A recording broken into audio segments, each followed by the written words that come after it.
the renovation cost a bit, but this house is in your name, right? Sorry, but could you please take care of this payment? Laughing without showing a hint of apologetic look, my mother-in-law added, "Oh, by the way, it's $79,800. What? Renovation cost. The house's name. $79,800. I felt a shock as if hit on the head by these sudden words, my legs shaky and unstable. Speechless and stunned, I stared at my mother-in-law's mocking smile. The moment I caught sight of my husband, Kevin, my feet naturally moved towards him. With a faint hope that he would be on my side, I relayed to Kevin exactly what his mother had said. I waited desperately for his response. However, all Kevin said was, "Well, that's pretty much it. Please take care of it. My name is Tracy. I'm a 26-year-old office worker living in a nature-rich area just outside the city center. Recently, I've started drawing illustrations as a hobby. Initially, I only decorated my room with my artwork. But after casually posting them on social media, I began receiving comments. Now, checking these comments has become a daily routine. I have a husband, Kevin, who is 3 years older than me. When we were searching for a house to live in after getting married, we wanted a quiet place and looked at properties away from the city center. It was then that we fell in love with this old traditional house at first sight, and decided to buy it for our married life. Buying this house was truly a good decision. It has become a precious space for me and Kevin. However, a frequent visitor, coming once a month since we started living here, has been a source of concern. Tracy. Hello? Open up, please. Hearing the relentless banging on the front door, I hurried to the entrance. Mother. I'm opening it now. Though the old house has a doorbell next to the door, I still force a smile and open the front door to find her bursting in. Really, there are so many bugs around here. Is Kevin at work today? Working even on a Saturday, that's tough. Oh, I've brought some food he likes. There she stood in the entrance, looking tired from the wait. This interaction has become a familiar routine, her carrying a big bag and talking non-stop. This troublesome visitor is none other than my mother-in-law. Since Kevin is an only child, naturally, she's been keen on taking care of him even after our marriage, bringing his favorite dishes every month and checking up on him. Tracy, let me show you how Kevin likes his seasonings.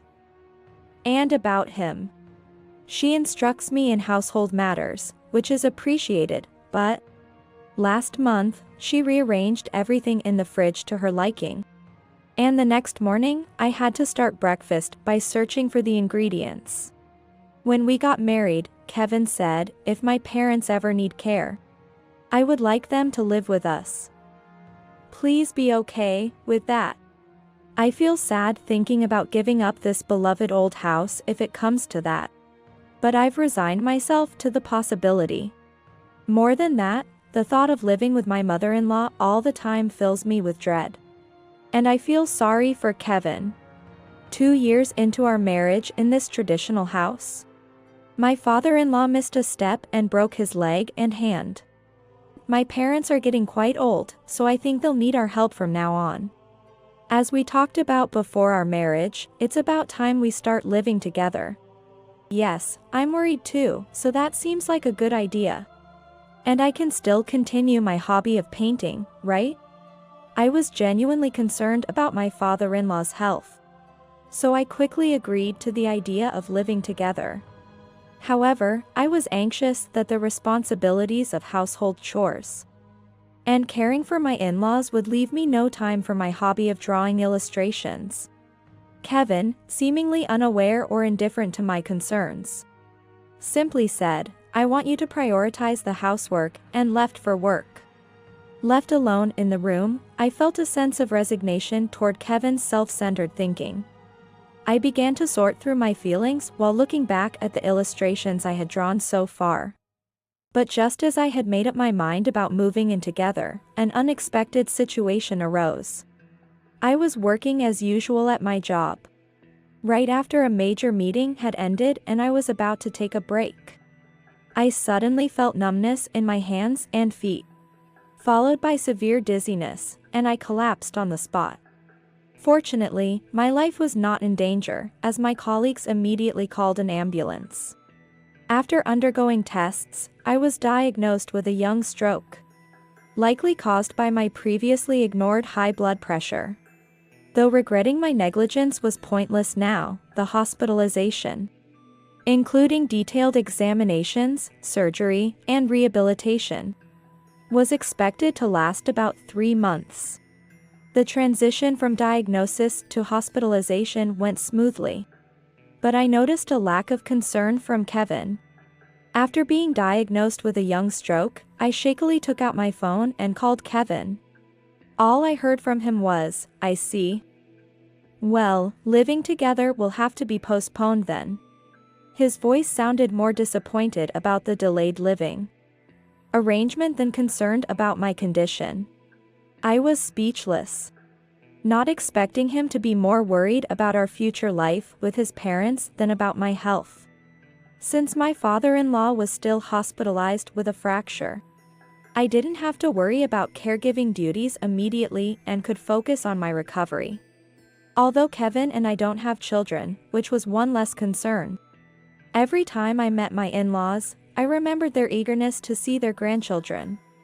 During my hospital stay, I often found myself reaching for the sketchbook beside me to distract from the image of my mother-in-law's face at those times. Lately, between preparing for the move-in with my in-laws and undergoing various tests after my collapse, I hadn't had time for my beloved illustrations. Once we started living together, I feared there would be even less time for my art. During my hospital stay, I considered this time as the last period of freedom given to me by God, and I decided to fully enjoy my hobby. I finished my paintings at a faster pace than usual. Once this period was over, I resolved to do my best in household chores for my husband, Kevin, and my in-laws. The 3 months of hospitalization flew by, and it was finally time for my discharge. Kevin contacted me, somewhat reluctantly, offering to pick me up.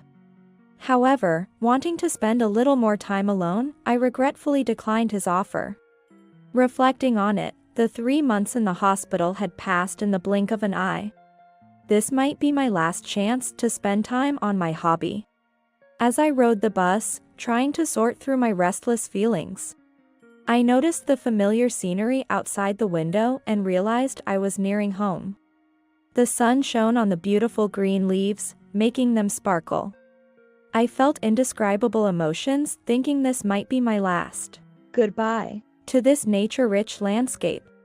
My in-laws' house, located relatively closer to the city center, would mean a completely different lifestyle than what I was used to.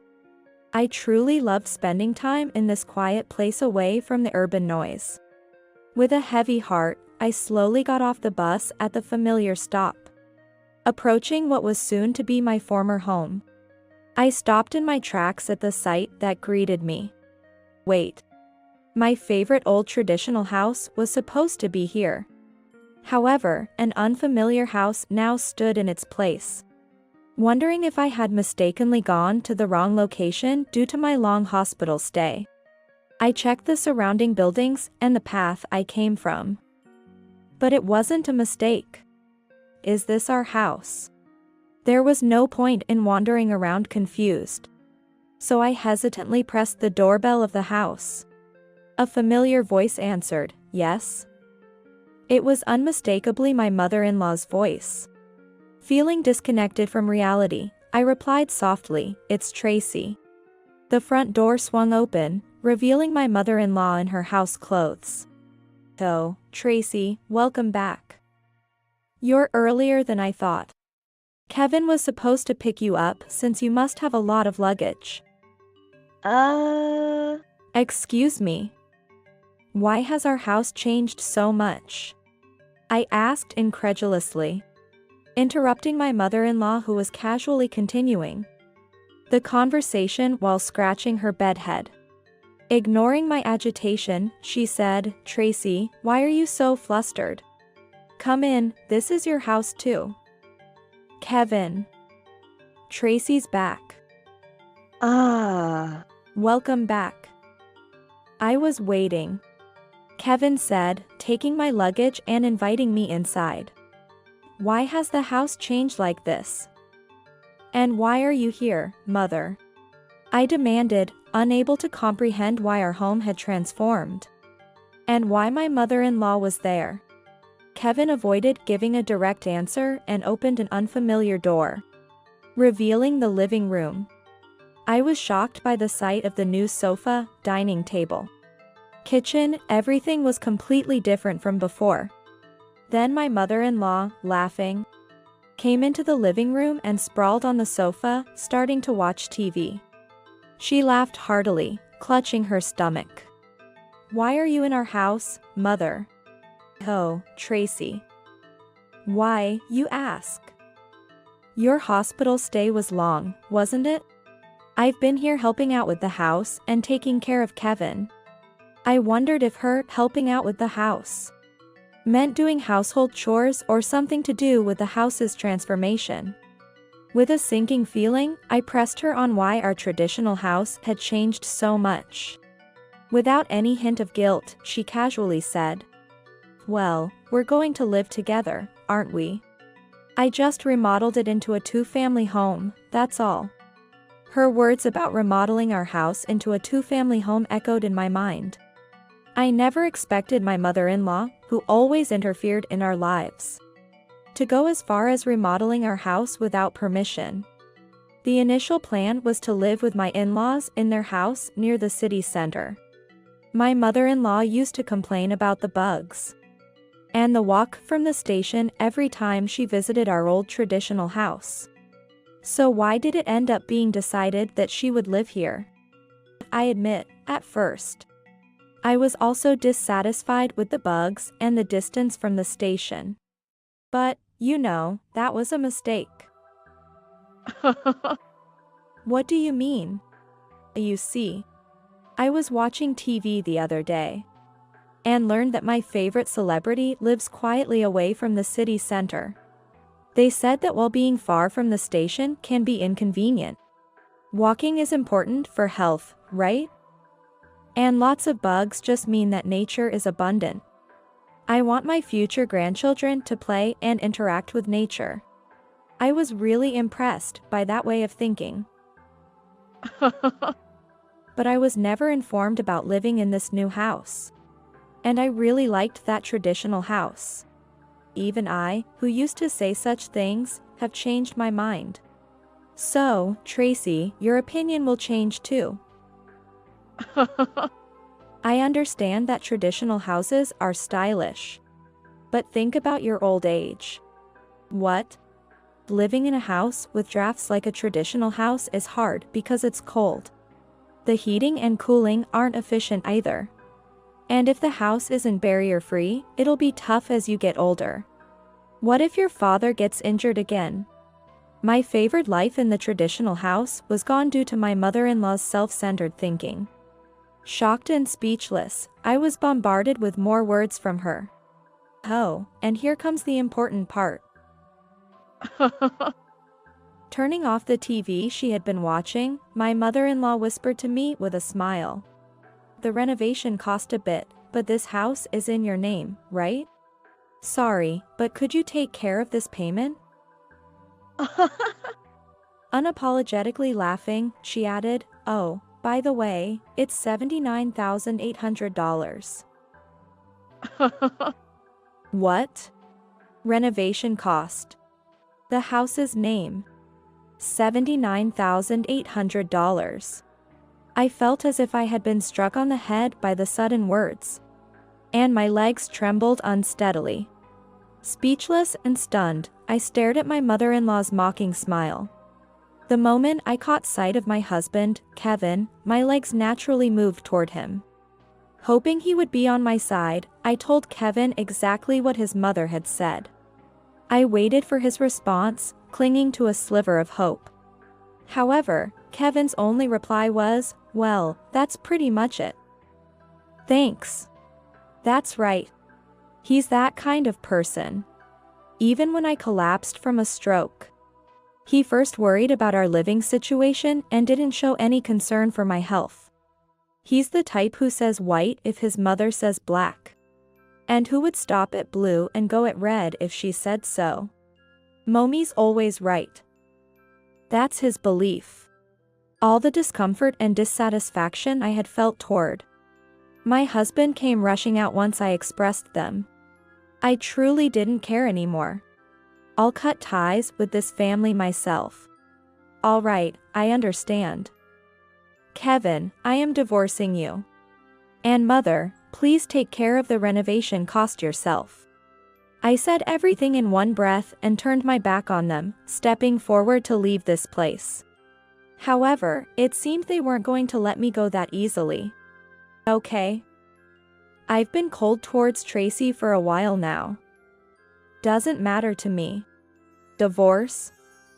Sure. But you do know that since the house is in your name, you're responsible for the payment? Kevin's right. You can leave if you want, but make sure to pay the $79,800 first. I sighed deeply, exasperated by their selfish claims. I didn't look back, knowing they were probably smirking triumphantly. But I spoke out boldly without turning around. You keep saying the house is in my name, but Kevin, have you forgotten? The name was changed to yours. I revealed the truth. However, they laughed mockingly, probably thinking I was lying just to avoid paying. Tracy, what are you saying at this point? Yeah. Don't tell such blatant lies. We'll divorce, but only after you've paid the money. At that moment, I revealed how Kevin had asked for a change in the house's ownership name due to concerns about public perception. When we were getting married, I had no particular attachment to the house's name, so I readily changed it to his. Suddenly, the relaxed laughter of the two stopped, and I could sense panic setting in from behind my back. I don't remember saying such a thing. Besides, there's no proof, right?